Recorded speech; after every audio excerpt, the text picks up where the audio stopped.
Oitava aula online. Quanto tempo, não? Que cada um está dentro de casa, cada um está fazendo as suas atividades e cuidando de si próprio e cuidando das outras pessoas, né? Eu acho que a gente tem que pensar nisso também, para poder, inclusive, suportar tudo isso que a gente está vivendo, é pensar que é para um bem maior, tá? Mas eu espero que, pelo menos com as nossas aulas, tudo esteja correndo bem. Gostei das provas que eu já corrigi até agora, dos retornos que eu tive, gostei bastante e a proposta inicial era uma coisa maior, até muito maior, mas achei que todos vocês entenderam o espírito da nossa avaliação, né? Somado aquelas outras atividades, vai dar a nota do bimestre de vocês, tá bom?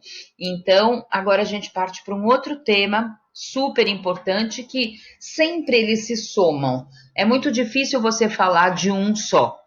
Então, quando a gente falou de poluição, outras coisas do meio ambiente estão envolvidas. Quando a gente falou de água, outras coisas. Então, as aulas acabam sendo retomados alguns pontos importantes e interessantes em cada uma delas.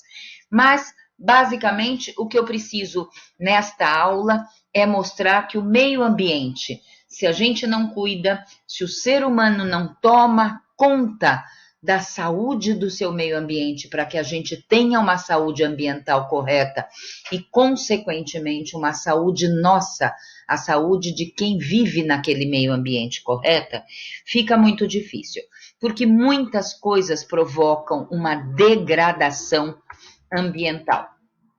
Aí é importante que vocês saibam o que é, como ela ocorre, o que é uma degradação ambiental, como ela pode ocorrer, os principais problemas que podem surgir junto a essa degradação ambiental. Então, a gente vai ver as consequências dos nossos atos, às vezes prejudicando o ambiente que a gente vive, certo?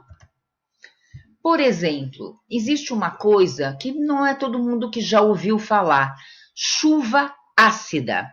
O que são chuvas ácidas? A gente tem que lembrar que a nossa atmosfera, ou seja, o ar que a gente respira, que sai das chaminés quando está um ambiente poluído, que sai, por exemplo, das chaminés das indústrias, dos carros, toda a poluição que este ar possa estar vindo sofrer alguma coisa, o que vai acontecer? Nós temos que saber que existem liberação também de gases na atmosfera, até o próprio animal libera gases. Somado a essa poluição que já está na nossa atmosfera, ela vai entrar em contato com as nuvens, ou seja, ela vai entrar em contato com gotas de água e vão formar o quê? A nuvem é quem solta, não é? Quando o céu está nublado ou quando está em nuvens muito pesadas, é quando a gente tem a chuva. Essa chuva, com esses gases que evaporaram e que se juntaram a toda essa poluição da nossa atmosfera, a chuva vai se transformar em uma chuva, ela pode se transformar em uma chuva ácida. E a chuva molha o quê? A chuva molha o nosso solo, a chuva dá de beber aos nossos passarinhos, às nossas aves, a muitos animais que vivem servem de alimento para a gente. E se essa chuva for ácida, vocês concordam que nós também estaremos consumindo essa quantidade de ácido que tem nas chuvas através dos nossos alimentos ou através do pasto que o boi que nos dá a carne come, ou através do pasto, ou das plantas, ou das frutas que outro animal come e que nós vamos um dia comer, tá? Então, isso é um ciclo, Então, tendo poluição, a possibilidade de termos chuvas ácidas existe de forma muito grande. Então, nós temos que saber quais são essas consequências. Elas vão trazer consequências, as chuvas ácidas, em toda a nossa vegetação e acidificando o nosso solo. As atividades humanas são as principais responsáveis por esse fenômeno chamado chuva ácida. Como isso acontece? Porque são resultado do uso, por exemplo, de combustível fóssil. Nos transportes, que saem aquelas fumaças pretas nos ônibus ou nos carros que também não têm regulagem perfeita, tudo isso. Nas termoelétricas, nas indústrias, nas chaminés das indústrias e outras tantas formas de combustão vão promover o quê? Vão promover essas partículas de poluição na nossa atmosfera. Elas também podem ser formadas por causas naturais, como, por exemplo, na liberação de gases durante a erupção de um vulcão. E eu mostrei também que até na parte agrícola, lembra, na pecuária, que nós temos os gases dos animais, que também vão se juntar a tudo isso e vão entrar em contato com as nossas nuvens, que são gotículas de gordura, de água que caem das nuvens, é uma chuva ácida. Vejam o que aconteceu numa estátua de bronze com essa chuva ácida. Então, imagine, essa estátua de bronze ficava numa região onde tinham muitas indústrias e muita poluição. Veja o que aconteceu nessa estátua de bronze ao longo dos anos. Gente, nós temos pulmão, nós temos pele, nós temos estômago, nós temos sistema digestório e sistema respiratório que vão entrar em contato de uma forma direta ou indireta com essas gotículas ácidas que caem nessas chuvas. Pode ser de forma indireta através do nosso alimento, né? Se cai na nossa lavoura, se cai num pasto, nós vamos de forma indireta receber essas gotículas. A degradação florestal, ela corresponde a um processo no qual uma floresta perde os serviços do ecossistema que estavam associados a ela. Devido ao quê? Devido à ocorrência de, por exemplo, uma perturbação. É, portanto, uma perda da qualidade da biodiversidade, que tantos de vocês fizeram o trabalho em cima de biodiversidade e que a gente falou também naquela aula, porque biodiversidade são as diferentes vidas que existem na Terra. E com isso, quando você quebra esse ecossistema, quando você quebra as condições de vida saudável, isto é uma perturbação. É a perda da qualidade da biodiversidade, da biomassa, da estrutura e das suas funções ecológicas. As causas, por exemplo, exploração florestal para fins comerciais. Lembra que quem fez o trabalho em cima de biodiversidade e quem não fez, lembram-se da minha aula de biodiversidade. Então, quando usa a floresta para fins comerciais, do tipo madeira, desmatamento exagerado, desmatamento totalmente fora do que deveria ser considerado apenas para a saúde daquela floresta, tá? O fogo, então as queimadas, né? E a gente sabe também quais foram as causas, muitas vezes, de uma queimada. As causas, às vezes, foi criada pelo homem com uma bituca de cigarro jogada num período de seca numa estrada. As chuvas ácidas, que a gente já falou para vocês, as alterações climáticas, a poluição, que foi outro tema de aula, atmosférica, e a poluição aquática. E a poluição aquática se dá como? Lixo descarregado, lixo colocado nos nossos oceanos, nos nossos rios, nos nossos lagos. Que mais que polui uma água? Quando tem esgoto que não é tratado e que vai para, muitas vezes, esses esgotos em canais. O canal tem que ser tratado, não sei quem não foi ainda a Santos, que tem aqueles canais, isso tudo fez parte de saneamento básico, tá? Porque antes o encanamento era jogado nas águas do mar sem um tratamento. Isso também leva a uma poluição aquática dos alimentos que a gente come, dos alimentos dos animais marinhos que a gente come, como peixe, camarão, siri, caranguejo, tudo de bom, lula, que mais? Um monte de coisa, né? As consequências, então, as causas são essas, e as consequências, poluição.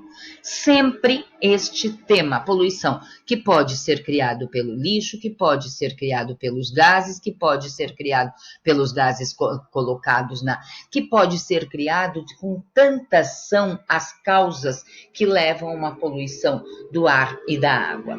A superpopulação, muitas vezes, mesmo que tenha saneamento básico, às vezes não dá conta das concentrações populacionais tão grandes. Por que São Paulo está tendo um sofrimento maior do coronavírus e de morte maior do que de muitas cidades? Porque nós temos algumas áreas com concentração muito grande de pessoas. Como é que se faz um isolamento em pessoas, por exemplo, que moram 5, 6, 10 pessoas na mesma casa, onde dividem 10 metros quadrados, 20 metros quadrados, 100 metros quadrados numa população enorme?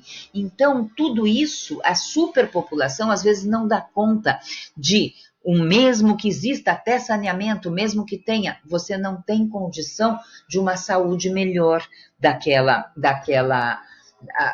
residência, ou daquela região, ou daquela população. Tá? Os desmatamentos, que nem vou conversar com vocês, porque normalmente vocês já viram na aula de queimadas, e vocês já viram também quando a gente falou muito do desmatamento para venda, né, que é a degradação da floresta para fim comercial, que é o desmatamento para venderem a madeira, vendem a madeira para o mundo inteiro, a madeira do Brasil. Tá?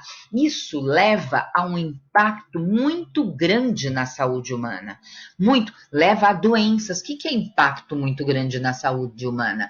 É levar a uma qualidade de vida pior, a uma condição de vida pior, a alimentos prejudicados, a ar prejudicado, a vida, a animais que sobrevivem, lixo, por exemplo, animais que vão sobreviver nesses lixos e que vão trazer o quê? Esse impacto é doença. O impacto na saúde humana é um impacto que leva ao quê? A uma falta de qualidade da saúde da população. A perda da biodiversidade, que a gente também mostrou para vocês e foi bastante discutido nos trabalhos, muita gente escolheu biodiversidade para falar, porque realmente é o mais completo, é o que fala de tudo, né? O que é uma desertificação? É uma outra coisa que leva a uma degradação do meio ambiente. A desertificação é a degradação. Tomei água, gente, estava querendo tossir. É a degradação de áreas semiáridas ou subsumidas secas, que normalmente isso é muito marcado nos lugares de seca, no sertão do Nordeste, no sertão da região Norte, tem muita seca. É um clima com baixa umidade e pouco volume pluviométrico. O que é volume pluviométrico? Lembra quando a gente estudou água? A gente falou de água pluvial. Água pluvial é água da onde? Da chuva. Então, o volume pluviométrico são locais que tem muita seca, que quase não chove. São chamados de áridas, regiões áridas ou semiáridas. Vão transformar o solo em deserto, onde ele ficando seco, ele ficando só à mercê de um sol muitas vezes causticante, claro, porque se não tem chuva, então ele fica num solo o tempo todo com um calor absurdo, o solo vai ficar semelhante a um deserto, onde perde as suas propriedades, tornando-se então infértil. Então nada ali você não adianta plantio, não vai ter condição de criar animais, porque não vai ter aquela relva, aquele pasto para os animais se alimentarem. Então, dá uma perda de uma capacidade produtiva da região.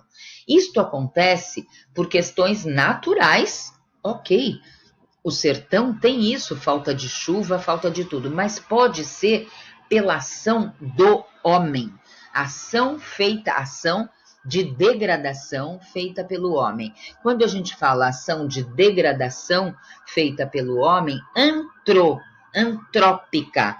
Antro é homem, tá? É ser humano. Antrópica. Desculpem o barulho, mas hoje tá uma noite quente, eu tô gravando aula para vocês e tá passando acho que um monte de carro de polícia, estão ouvindo, mas eu não vou interromper a minha gravação, porque eu já falei para vocês que eu tenho uma dificuldade muito grande com todos esses equipamentos.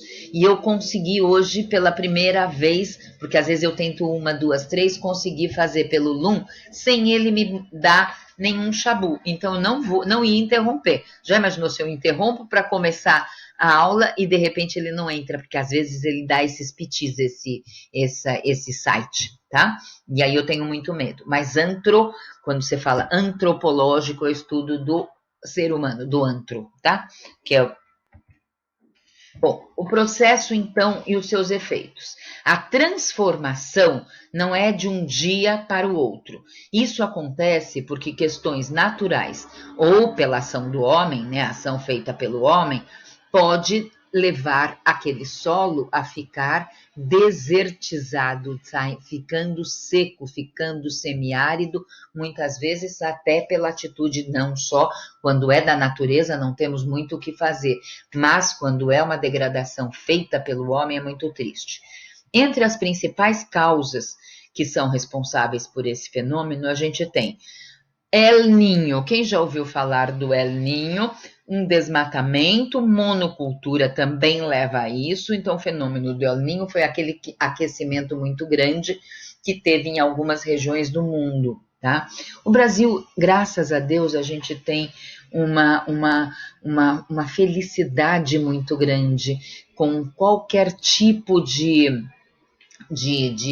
acontecimentos da natureza. A gente sempre tem uma proteção muito grande. Nós não temos terremoto, nós não temos enchente, mas é provocada pelo homem, como a gente já estudou tantas vezes. Mas a gente não tem, sabe, grandes maremotos, vendavais, etc. Quando a gente tem, de toda forma, ele é muito menor do que muitas regiões do mundo que sofrem muito com isso. Então, o El Niño, o desmatamento monocultura, ou seja, é um uso irregular do solo pela agricultura e pela pecuária. A prática inadequada de irrigação, que poderiam irrigar melhor, poderiam produzir outras coisas para tratar daquele solo. O processo de degradação do solo. Vejam bem como deveria ser.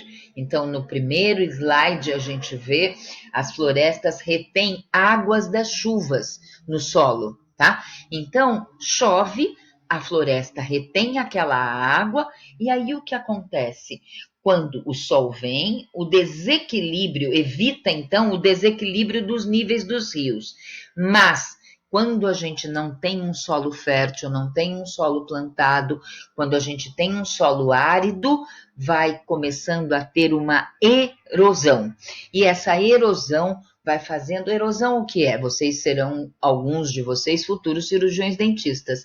Erosão do esmalte do dente, leva a uma cárie, tá? Leva a um dano naquele tecido, que no caso do dente é o tecido esmalte do dente, tá? Isso é uma erosão, a gente pode chamar de erosão, é sempre que tem algum desgaste. As consequências que a gente vai ter desse solo maltratado, mal usado, mal irrigado, é a eliminação da cobertura vegetal, ou seja, do pasto para os nossos animais, que vão servir de alimento para os nossos animais, podendo extinguir, inclusive, algumas espécies de plantas e de alguns animais. Se o animal depende daquele solo, daquela relva, daquele pasto e não existe, ou ele busca um outro lugar, mas se ele não tiver muita saída, ele não tiver para onde ir buscar, ele vai perdendo o alimento e morrendo, e a espécie vai ficando uma espécie em extinção, tá? Desenvolvimento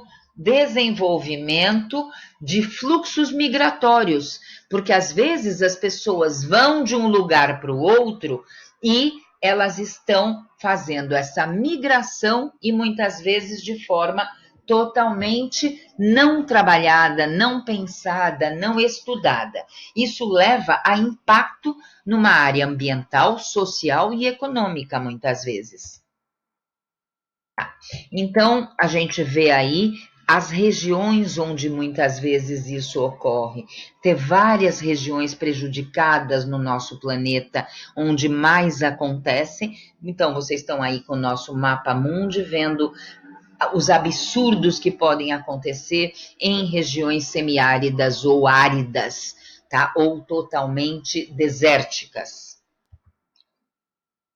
O combate a essa desertificação seria feito por esse órgão, que é o PAN-Brasil, que é o Programa de Ação Nacional, que é um projeto, não é um órgão, é um projeto de ação nacional de combate à desertificação. O Brasil, ele dentro da Convenção das Nações Unidas, ele é muito importante para o combate dessa desertificação, porque nós temos o tamanho do Brasil é muito grande. Então, nós temos um solo muito, muito grande. Nós somos um país que a gente chama de país continental. Muitos continentes não têm o tamanho do nosso país. Por isso que, inclusive, agora, quando a gente vê essas estatísticas, né, de morte em São Paulo, no Brasil, nossa, está matando mais que a China, está matando... Gente, nós temos um país de 220 milhões de pessoas. Nós temos estados aqui que são maiores do que a grande maioria dos países europeus, que são maiores do que a grande maioria dos países da América Latina. Nós temos um solo muito grande, um território muito grande, tá? Então, por isso que o mundo inteiro vê isso, o mundo inteiro, a Amazônia era chamada de pulmão do mundo, porque qual o país que tem a quantidade de água que tem a Amazônia e a quantidade de verde que tem a Amazônia? É o pulmão do mundo, tá? Então, tudo isso fez com que o mundo inteiro se preocupasse. Bituca de cigarro, que a gente já citou também, que seria uma das coisas de poluição e que foi tratado em alguns dos trabalhos de vocês de sustentabilidade. É muito importante saber exatamente. Então, aqueles que fizeram o trabalho e que falaram das bitucas de cigarro sabem mais. Eu apenas citei na aula de sustentabilidade. Mas o tabaco, ele é mais antigo do que vocês podem imaginar. A plantação de tabaco, o uso do tabaco, 6.000 anos antes de Cristo. Ele já era usado pelos povos pré-colombianos que habitaram as terras, eram chamados de pré-colombianos, 6.000 anos antes de Cristo, tá? Tornando-se para eles uma planta sagrada. Por quê? Porque como ela dava alguma sensação, né, o fumo, usar aquela planta, aquele tabaco de forma no fumo, dava alguma sensação, então eles achavam que era uma coisa superior, era uma coisa dos deuses. Eles faziam charutos de planta e amarravam com barbante para fumá-los. Só que depois veio a evolução, veio a industrialização do fumo, do tabaco e vieram os cigarros. E com esses cigarros veio também a evolução de que o cigarro sem o filtro faria mais mal e começou a ser inventado o filtro do cigarro. Esses filtros também são, se o cigarro faz mal à saúde, o filtro faz mal ao meio ambiente. Tá? Da mesma quantidade que o cigarro faz muito mal à saúde, o filtro do cigarro faz muito mais mal ao meio ambiente. Tá? Com a colonização do século XV, o hábito de fumar veio e a planta havia se tornado comum pelos colonizadores e acabou conquistando o mundo inteiro. As bitucas de cigarro, olha, vejam o mal que foi descoberto no século XXI já, o que elas fazem. Elas têm produtos químicos e radioativos e biológicos muito severos. tá? Não é só a nicotina, quando a gente fala de cigarro, a gente fala de nicotina, não. Ela tem ácido esteárico, ela tem tolueno, que é um solvente industrial na fabricação do cigarro, a nicotina, o amoníaco, pintura no filtro do cigarro, metanol, monóxido de carbono, arsênico, que é um veneno, metano, que é um gás também que não faz bem à saúde, ácido acético, butano, tudo isso a composição de um cigarro com filtro, tá? Isso é fumado, expelido a fumaça na nossa atmosfera e a bituca de cigarro jogada no meio ambiente. Um cigarro, ele contém cerca de 4.700 substâncias químicas. É um dos mais comuns em causar desastres ambientais em rios, solos, esgotos e bueiros. Então, tem muita gente que já tem até projetos, existem ONGs que fazem essa reciclagem de bituca de cigarro. É muito interessante, porque ela tira do meio, ela impede que ela seja descartada no meio ambiente, onde ela vai degradar o nosso meio ambiente, que é o título dessa aula, degradação. Ela vai degradar e, no entanto, ela pode ser aproveitada para outras coisas, para matérias-primas até, que vão ser usadas em siderúrgicas, em cimenteiras, em fabricação de plástico, em fertilizantes, em adubos, fabricação de fibras naturais e papel. Então, essas matérias recicláveis, elas levam muitas vezes a um produto que não é maléfico à saúde e que, ao contrário, às vezes é muito importante como fonte de desenvolvimento de uma região ou de uma população. As bitucas de cigarro, elas não são biodegradáveis. Então, pensem bem antes de jogá-la fora de forma incorreta. Ela demora 5 anos para se decompor. Aí pensa, hoje a gente está todo mundo isolado, todo mundo preso dentro de casa, mas vocês já prestaram atenção na porta de um bar numa sexta-feira à noite, daqueles assim que agora não pode fumar dentro, né? Agora já faz muito tempo, talvez seja a realidade de vocês, a minha não era, a minha se fumava dentro de restaurante, só não se fumava dentro de teatro e cinema, mas dentro de restaurante, dentro de avião, tá? Tinham poltronas, até a metade do avião eram fumantes, a partir dali, até a metade não fumantes. Aí da poltrona X para a X mais 1, podia fumar, ou seja, todo mundo fumava no avião indiretamente. Não precisava, você podia estar na primeira poltrona, mas a fumaça que vinha lá de trás era uma nuvem, tá? Isso, pensa num voo de 10, de 12, de 15, de 20 horas. Todo mundo podendo fumar dentro do avião, era um absurdo. Então, ela leva 5 anos para se decompor. E aí, quando comecei a dar aula de saúde ambiental, eu parava na porta desses bares, que eu frequento também com os meus filhos, com os meus sobrinhos, a gente gosta muito de ir, e tem muitos da família que fumam, vão para a porta dos bares, e antes não tinha nem a bituqueira, né, que agora espero que todos os lugares paguem essa bituqueira e levem para o descarte correto dessa bituca para que um dia ela seja reciclada. Mas vocês não têm ideia do que acontecia no chão na porta do bar. E que hoje ainda existe, sabe? Ainda a gente vê hoje em alguns lugares onde tem um número muito grande de pessoas, numa festa, num jogo, num evento a céu aberto, livre, as pessoas jogam a bituca de cigarro no chão, 5 anos para se decompor. Então, o que é, então, área degradada, que a gente começou essa aula falando disso? São as que contam com ecossistemas prejudicados, danificados, estragados, transformados, destruídos pela ação humana. Normalmente pela ação humana. Como eu falei para vocês, a desertificação, muitas vezes ela é natural, mas a grande parte dos nossos problemas em saúde ambiental é provocado pela ação humana.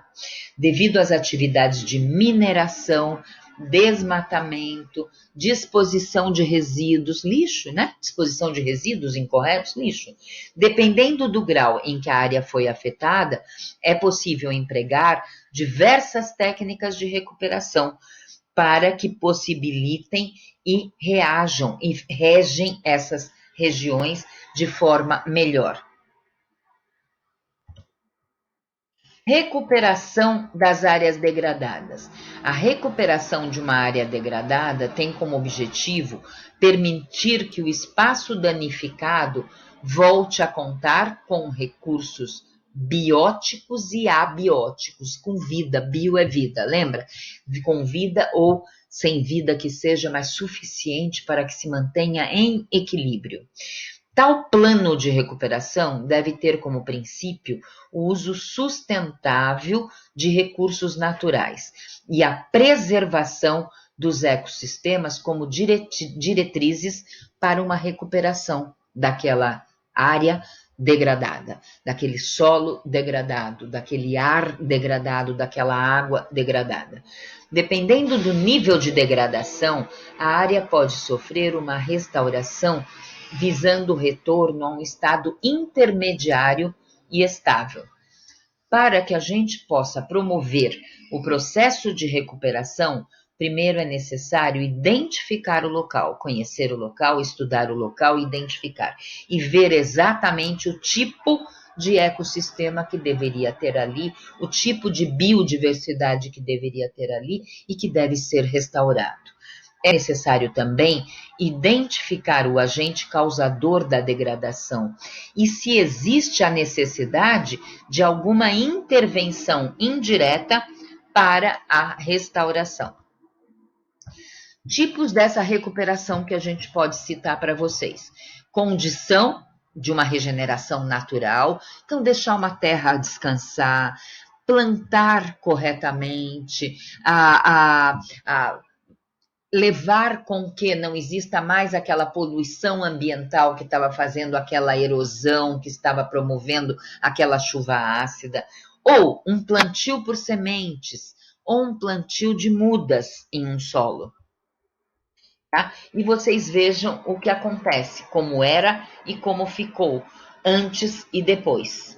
Tá? Vejam como dá para você recuperar. Da mesma forma que o homem, que o ser humano degrada, ele pode também, com atitudes corretas, com atitudes conscientes, com educação ambiental, ele pode reconstruir. Tá?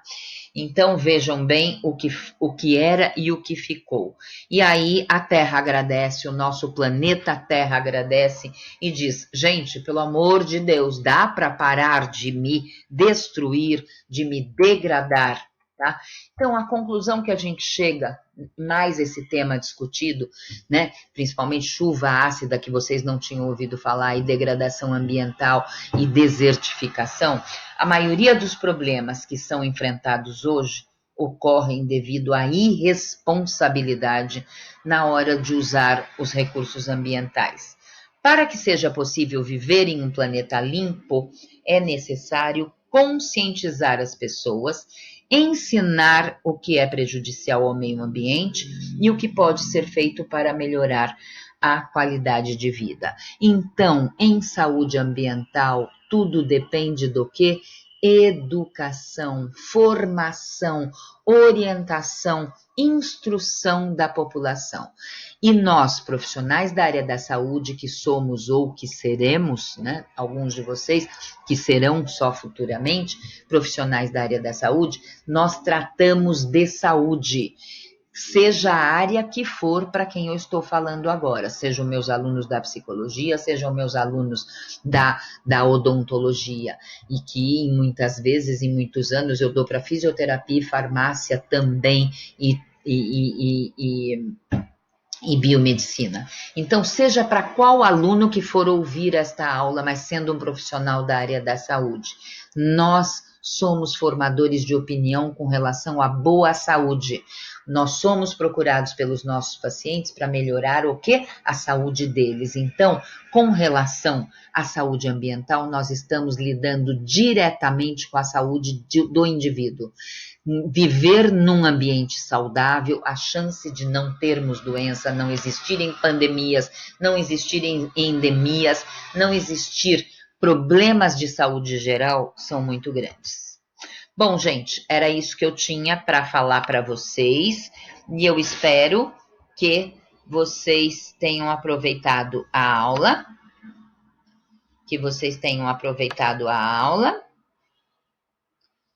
E eu não consigo desligar isso daqui. Pronto, agora vai. Tchau para vocês, um beijo.